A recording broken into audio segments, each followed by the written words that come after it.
in the preface to the 20th anniversary of the book in 1982, he says this.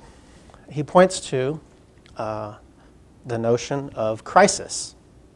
And if there is a crisis on our hands, then that creates a condition for these good policy ideas to then be implemented.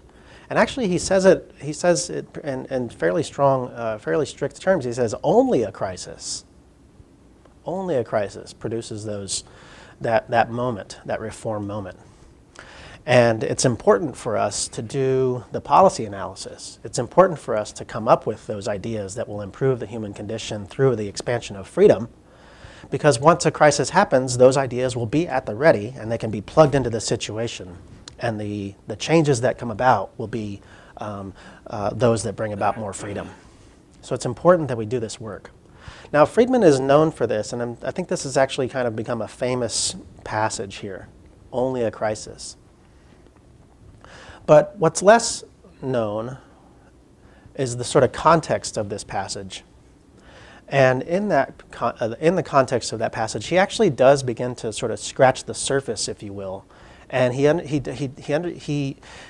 reveals that he understands it's more than just about a crisis. So let me show you the broader passage. There's an enormous inertia, a tyranny of the status quo, he says. Right? This is that resistance that I was talking about a moment ago, right? He acknowledges that. He conveys that. He says in private and especially governmental affairs, and then we have the crisis passage. He says, and then he goes on to say, that I believe is our basic function. Now, what he's getting at here is that if a new idea is going to be implemented, it has to essentially defeat this tyranny of the status quo.